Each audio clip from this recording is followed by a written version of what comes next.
अगर मेरे नाम के पीछे का सरनेम अगर हटा दिया जाए तो ईमानदारी से बोलिए, आप हर झारखंडी हमसे प्रेम करेगा कि नहीं?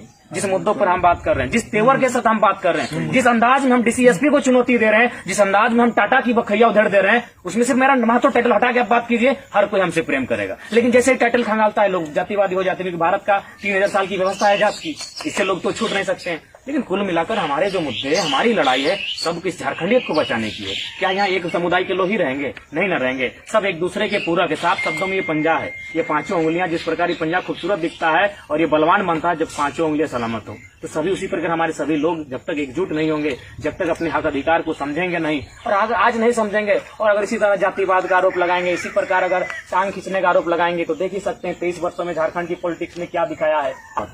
आप एक क्रांतिकारी बनकर आंदोलन कर रहे हैं, आपको जन समर्थन भी आपको अच्छा मिल रहा है, क्या आपको सफलता मिलेगा? आपका असल उद्देश्य आज ऐसे शख्स के साथ आपको मिलवाने जा रहे हैं जो किसी परिचय का मोहताज नहीं है, वो खुद में एक परिचय है और झारखंड के माटी से जन्मे एक ऐसे टाइगर है। आप समझ चुके होंगे कि मैं किनकी बात कर रहा हूँ। टाइगर जयराम महतो की बात कर रहा हूँ, जो कि देखिए आज हमारे साथ बैठे हुए हैं। और कहाँ से हैं ये परिचय दीजिए, कौन कौन लोग हैं? और हम लोग धनबाद गोविंदपुर से आए हैं और हमारे साथ कुछ साथी भी आए हैं। ये जमील अख्तर हो गए, जो कि गैडहरा बस्ती के निवासी हैं, और सन्नी है इनका नाम, और सलाउद्दीन है, डब्लू भाई है, नौसाद है, और वसीम भाई हैं, और ये टार्जन इनको बोलते हैं हम लोग। और आप?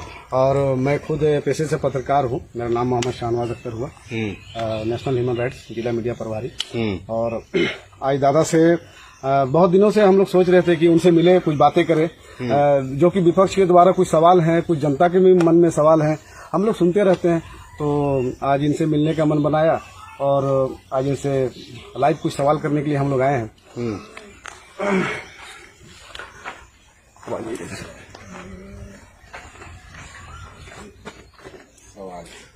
विपक्ष का आरोप, एक मिनट इधर आइए, हाँ यहाँ से बोलिए, इसको भी दिखाइएगा।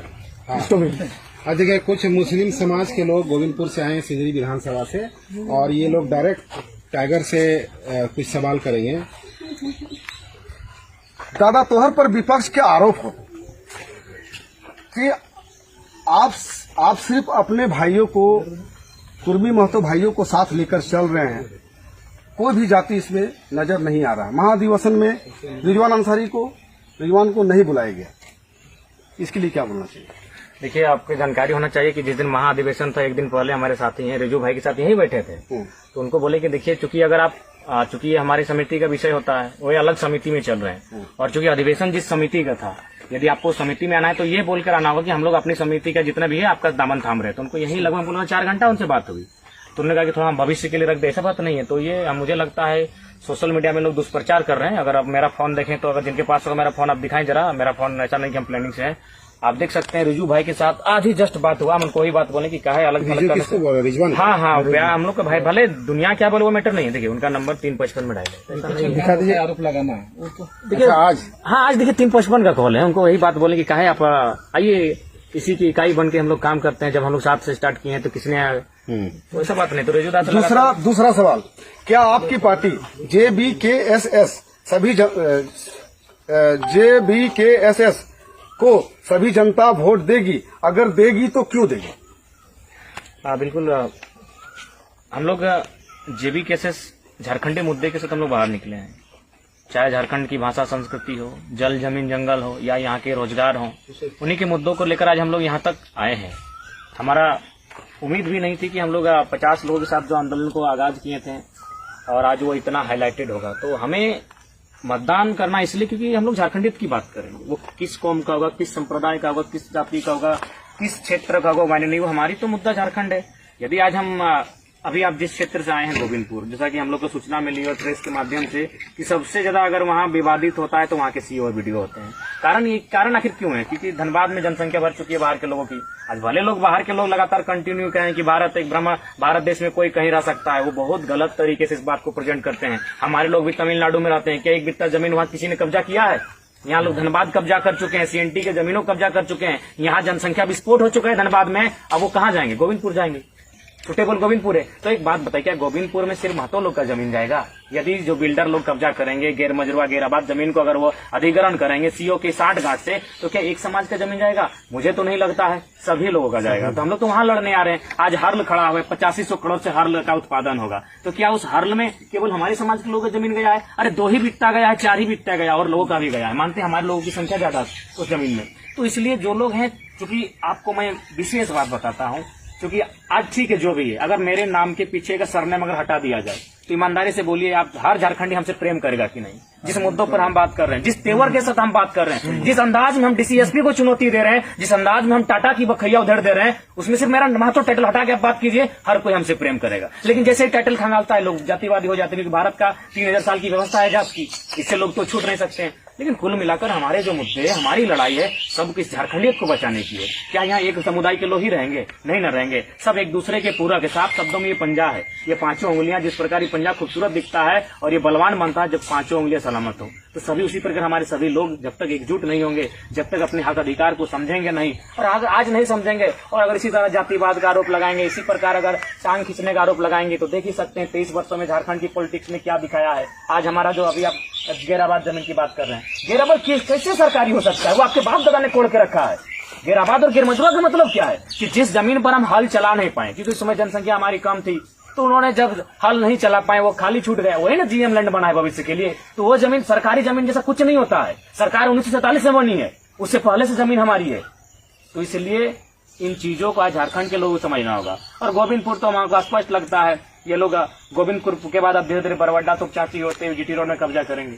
इसलिए आज है एकदम स्टिक होकर लड़ाई लड़ना है, और हम तो चाहेंगे सभी वर्ग के लोग सामने आए और सबसे पहले अपनी जमीन को बचाएं, क्योंकि भाषा, संस्कृति और सभ्यता जमीन में पैदा होती है, ना कि हवा में पैदा होती है, ना पहाड़ में पैदा होती है, जमीन में। तो सबसे पहले अपनी जमीन को बचाएं, अपने आप को बचाएं, फिर अपनी नौकरियों को बचाएं, अपने तरीकों को बचाएं, तभी जाके झारखंड बचेगा। और नहीं तो जो व्यवस्था आ जाए कायम हो रही है, जो लोग भले दलील देते हैं, तर्क देते हैं कि नहीं भारत एक संवैधानिक देश है, कोई कहीं रह सकता है, उनको बोले ना हमारे लोग महाराष्ट्र में कई बित्ता जमीन चोरी किए, बोलिए हम डॉक्यूमेंट्री दिखाएंगे। जो लोग भाषण देते हैं इस प्रकार का कि पूरा भारत में कोई कह रहे हजारों हजार एकड़ बन एकड़ जमीन कब्जा कर लिया है, हजारों हजार एकड़ मैंने गैर मजरूआ जमीन के लोग कब्जा करके रखा है, ये दबंगई है।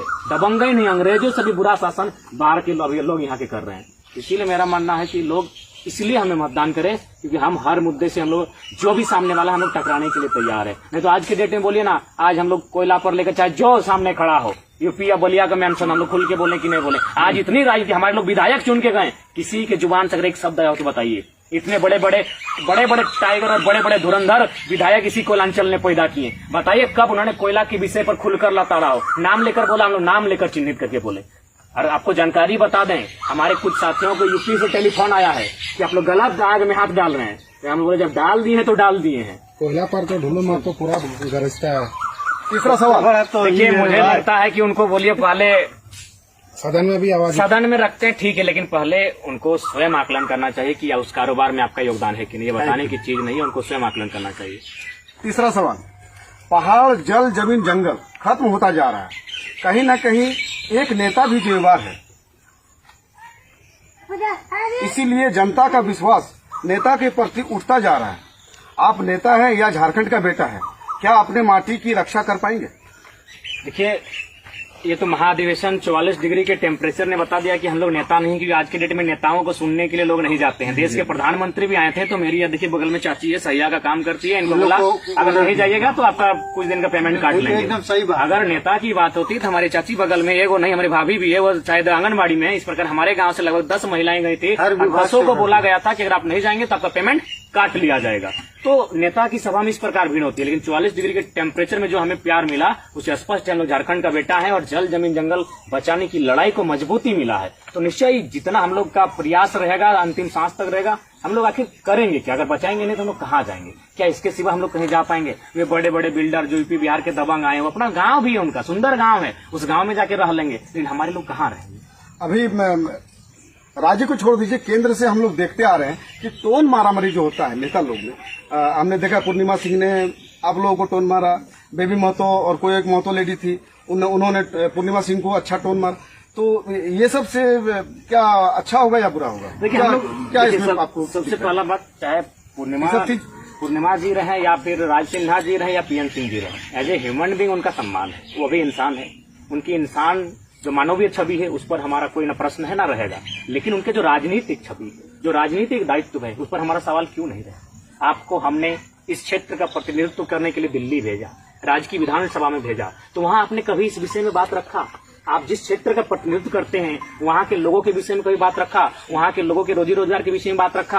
आप क्या कर रहे हैं उल्टा, अपने लोग, आप जहां से हैं वहां से आपका नाता टूटा नहीं और बार बार कहते हैं हम झारखंडी हैं, वहां के लोगों को आप लाकर यहाँ स्थापित कर रहे हैं, और ये तो सच्चाई है। तो अगर आप यही कंटिन्यू करते रहेंगे तो यह क्षेत्र डिस्टर्ब होगा कि नहीं होगा? इसीलिए मेरा मानना है राज्य की अगर सीमा है, और नहीं तो खोल दीजिए ना, पूरा दुनिया को खोल दीजिए। एक जिस प्रकार आज 250 साल पहले कोई देश नहीं होता था, देश नहीं होता, कबीला, सब लोग कबीला में रहते थे, जहां जाते थे अपना तंबू गाड़ते थे, भोजन करते थे, अपना रहते थे परिवार के साथ, फिर उठ के दूसरे ठिकाना ले लेते थे। 250-300 साल पहले कोई देश नहीं था, भले उस जगह का नाम होगा लेकिन देश जैसा कोई नहीं था। तो अब कर दीजिए वही चीज, आज भी सीमाएं खत्म कर दीजिए, ना बिहार रहेगा, ना बंगाल रहेगा, ना झारखंड, कोई कहीं जाके रह सकता है। लेकिन यदि राज्य बना है और यदि उसमें झारखंड राज्य भी है, तो मेरा मानना है झारखंड को बैरियर लगाना ही होगा, ताकि बाकी जो लोग हैं यहाँ इसलिए ना प्रवेश करे कि ये सरल लोग हैं, और ये है सरल लोग, ये भोले भाले लोग हैं। तो इस बात को मानना होगा, अगर ये भोले भाले लोग नहीं होते हैं तो 12 लाख मजदूर बाहर नहीं होते। हमारे यहाँ 10,000-15,000 फैक्ट्री एक एक जिला में, बीसीसीएल यहाँ, ईसीसीएल यहाँ, एनटीपीसी यहाँ, बीटीपीएस यहाँ, सीटीपीएस यहाँ, कितने कितने उद्योग यहाँ है। यदि हमारे लोग थोड़ा सा भी दबंग होते हैं, यदि उनमें थोड़ा सा भी माने हिंसात्मक भावना होती, तो लट्ठा गाड़ के खड़ा होते हैं और अपना अधिकार छीन के लेते हैं। वो प्रदेश चले जाते हैं, विदेश चले, चलो भाई शांति से कमाने। अभी एक बात हम कह चाहे कि हमारे रुके, ये अभी हमारा के बगल में एगो वोल्वो हो, वोल्वो घर में एकदम हमारे घरे में हो समझ, तो कर में हमारा ने बुझा कि हमारे गांव के एक भी आदमी नहीं, चलिए सही, एक भी यार, उसके लिए लड़ाई लड़ा जाएगा। दादा जब आ रहे हैं तो लड़ाई लड़ा जाएगा। चौथा सवाल, आप एक क्रांतिकारी बनकर आंदोलन कर रहे हैं, आपको जन समर्थन भी आपको अच्छा मिल रहा है, क्या आपको सफलता मिलेगा? आपका असल उद्देश्य क्या है? देखिए हम लोग का तो असल उद्देश्य है कि झारखंडियत बचे, जो अन्य राज्य के लोग धीरे धीरे, जैसा कि एक गुप्त जानकारी मिली है, 36,000 लोग प्रत्येक साल यहाँ स्थापित हो रहे हैं, यानी 36,000 लोग हमारे अधिकार को बराबर छीनेंगे, वे लोग स्थापित होंगे, यहाँ के हो जाएंगे, उनके पास हमारा अधिकार जाएगा, और कुल मिलाकर कहीं ना कहीं झारखंड डिस्टर्ब हो जाएगा। और इससे क्या होगा कि झारखंड के लोग कहीं ना कहीं औपनिवेशिक शासन का गुलाम फिर से बन जाएंगे। ये पूरा भारत तो आजाद रहेगा लेकिन झारखंड की माटी फिर गुलाम हो जाएगी। इसलिए हमारा उद्देश्य झारखंडियत को बचाना और वही कानूनों को यहाँ स्थापित करना जो बाकी देशों में चलता है। जैसे अभी आप कोयला का सबसे बड़ा विषय है, निरसा, जहाँ से आए गोविंदपुर निरसा में कोयला का काफी माइंस है, धनबाद तो खैर फेमस ही है। तो वहाँ आपका देखिए बगल में हमारे एक यूपीएससी लेवल के अधिकारी हैं, उनसे हमारा टेलीफोनिक एक दिन बात हुआ। उन्होंने स्पष्ट कहा कि हम लोग एक आयोग का गठन होता है, उसके बाद वो आयोग गांव में जाती है, फिर चिन्हित करती है कि कितना जमीन हमको एक्वायर करना है ताकि यहाँ से कोयला खोदना है, और उनको वहां से 5 किलोमीटर दूर एक जगह चिन्हित करके जमीन का अलॉटमेंट किया जाता है और बाकायदा कंपनी उनको घर बना के देती है। उसके बाद जमीन में कोयला खोदना आरंभ होता है। बताइए क्या झारखंड में ये रूल है? यहाँ तो मार के पीट के छीन के पुलिस प्रशासन को डाल के और जबरन लिया जाता है। तो हम तो वही कानून स्थापित करना चाहते हैं झारखंड में जो बाकी देशों में चल रहा है। जिस प्रकार अन्य देशों के साथ, अन्य राज्यों के साथ बर्ताव कर रही है देश, वही बर्ताव हमारे साथ करे, वही पीड़ा हमारी समझे। आज अभी देखिए कोई भी छोटा सा मुद्दा होता है तो सेंट्रल न्यूज बनता है, रोजगार का हो, दिस दैट कुछ भी हो। आज झारखंड में 1.5 साल से आंदोलन होता है, क्यों एक भी सेंट्रल न्यूज का जगह क्यों नहीं मिला? कारण यानी आज भी भेदभाव की दृष्टिकोण से झारखंड को लोग देख रहे हैं, यानी ये लोग मानते हैं कि झारखंड के लोग मनुष्य ही नहीं है, इनके साथ जो हो रहा है होने दीजिए। एक बात बताइए, आज केजीएफ फिल्म पूरी दुनिया ने देखा। अगर झारखंड के मुद्दे पर उस प्रकार अगर फिल्म बनाई जाए तो हमको लगता है रोज यहाँ फिल्म बनेगा। एक दिन बेरमोम बनेगा, एक दिन झरिया में बनेगा, एक दिन बागमारा में बनेगा, एक दिन वेदांता में बनेगा, एक दिन मैंने टाटा जमशेदपुर में बनेगा। यहाँ तो दर्जनों फिल्म बनेगा इस अन्याय की मैंने पृष्ठभूमि में। अब हम लोग जमीनी मुद्दे पर बात करते हैं। जैसे कि अभी हम लोग शहर से हट के एक गांव में जाते हैं, आप भी एक गांव में रहते हैं। गांव की मैं भी जानता हूं, मैं भी एक मुखिया परिवार से हूं, मैं भी जानता हूं कि एक गरीब की समस्या क्या है। उसे खाना चाहिए, उसे रहना चाहिए, मकान चाहिए, उसे इज्जत चाहिए, आबरू चाहिए, उसे क्या कहते हैं, हेल्थ के लिए साधन चाहिए। ये सब के लिए मजदूर गरीब मर रहे हैं। यहाँ तक कि झारखंड में उनकी मजदूरी भी तय नहीं हो पाई है। कोई उससे 150 में काम करवाता है, कोई उससे 200 में काम करवाता है, और उससे लालच देकर अरे कहाँ जाओगे कर लो, नहीं तो ये भी नहीं मिलेगा, और उसे लालच देके 250-300 में काम करा ही लिया जाता है। उन गरीबों के लिए आप क्या सोचते हैं? देखिए, मेरा मानना है कि पूरे देश को इस पर सोचना चाहिए। झारखंड ही क्यों, पूरा देश। और मुझे लगता है संसद, वहाँ कैबिनेट में विशेष चर्चा होनी चाहिए मजदूरों के लिए, क्योंकि आज सबसे ज्यादा अगर मेहनत कोई करता है, सबसे ज्यादा पसीना किसी का बहता है तो एक मजदूर का बहता है, लेकिन सबसे ज्यादा पेमेंट उसको कम मिलता है। तो ऐसी परिस्थिति में कभी कभी हमको लगता है कि कभी कभी हो सके, क्योंकि मेरी आयु कम है, अगर मैं इस बात को रखूं तो लोग हंसेंगे, लेकिन मेरा मानना है कि जिस प्रकार ज्यादा से ज्यादा हार्डली माने 10 गुना का अंतर हो, यानी अगर मान के चलिए इस देश में सबसे ज्यादा पेमेंट अभी राष्ट्रपति का है 5 लाख, तो उस हिसाब से एक मजदूर का पेमेंट कम से कम 50 होना चाहिए, यानी 10 गुना से ज्यादा नहीं होना चाहिए।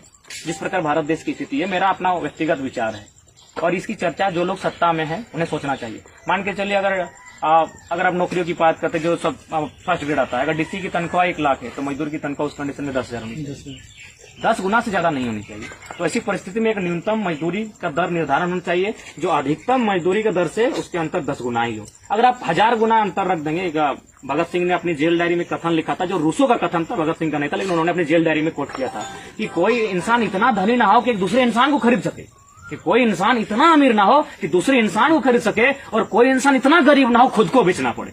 तो हम एक ऐसा भारत चाहते हैं कि इंसान इंसान को ना खरीदे और दूसरा इंसान खुद को बेच के अपनी रोटी ना तय करे। हम ऐसा भारत चाहते हैं, ऐसा झारखंड चाहते हैं। तो यदि हम लोग को मौका मिलता है तो सदन में बहुत ही गंभीरता के साथ और बड़ी तार्किकता के साथ इन बातों को रखेंगे हम लोग, क्योंकि ये भारत देश लोकतांत्रिक देश है। यहाँ लिखने से और वक्तव्य से ही बात मानता है, क्योंकि आपको बोलना पड़ेगा और उस बोलने वाले चीजों को फिर लिखना पड़ेगा नियम बनाकर। तो अगर हमें मौका मिलता है तो जो अंदाज के साथ अगर इमली के पेड़ के नीचे बैठ कर बात कर रहे हैं, उसी अंदाज में प्रधानमंत्री से आंख मिला के बात करें। बहुत अच्छी बात है। तो कहने का मतलब है कि दादा पूरी तरह तैयार हैं और आने वाला समय में चुनाव लड़ने जा रहे हैं, और किसी भी डर और भय को पीछे छोड़ते हुए और ये पूरी तैयारी कर चुके हैं। और आने वाला समय में दादा सब कुछ बताएंगे, यहाँ पे क्या हो रहा है क्या नहीं हो रहा है, अभी सब मुद्दों पर इन्होंने बातचीत कर चुके हैं। और चलिए सपोर्ट कीजिए, समर्थन दीजिए दादा को। दादा तो तैयार है, ये तैयार है, हम लोग का होना है। हाँ, हम लोग को होना है तैयार होइए, झारखंडी को क्योंकि तैयार हम होना लोग भी अब है, इनके और धीरे धीरे इच्छुक हो रहे हैं और इनको समझ रहे हैं, और आशा करते हैं कि आप भी समझिएगा। झारखंडी अपने आप को अच्छा, आप बचाना लोग है, तो जयराम दादा का साथ के बारे में कुछ